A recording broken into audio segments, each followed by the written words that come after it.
Welcome to Emerald Foods channel. Today I'm bringing you a very tasty meal and I'm making it from linseed, red linseed. It's super tasty and I really enjoyed it with my family. So take your linseed, put in some water and allow it to soak for about 5 minutes, and then you let it become a little bit soft, and then you take in your paprika, onions, and your fresh spices like turmeric, garlic.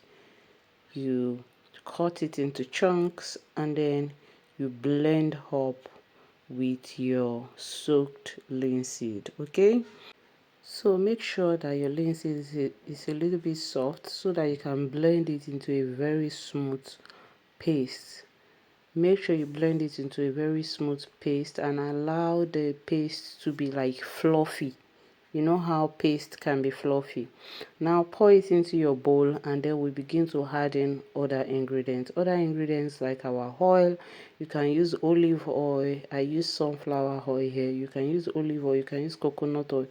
Your desired oil, put in little quantity and continue to mix. We want a fluffy mixture, and then you can add in all your favorite spices. For me, I use this my aromatic spice mix. You know, it's one of my favorite.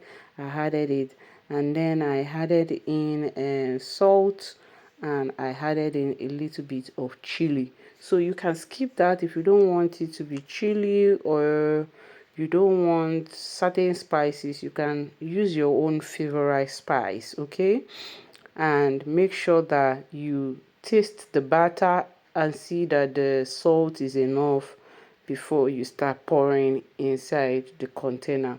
Now I added egg also to further even increase the fluffiness and to add in more protein. Linseed is rich in protein, but this is a protein rich meal, for especially for those people who are watching their weight or who want a food that will not spike their blood sugar. So I added in 2 eggs. You can add in chicken, you can add in beef, you can add in seeds and nuts, whatever you want, you can add it in.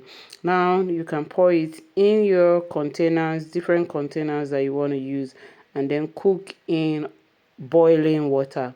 You are going to cover it up and cook for the next 35 minutes. Okay, and when it's done, you will know by placing a very clean spoon or knife into the cup, and then you see it coming out really clean. You see, like I'm doing, you see how clean, then that is how you know that it is cooked. You can enjoy it with any of your bread or gari or pap. You can enjoy it with it. Please like, comment and subscribe to this channel.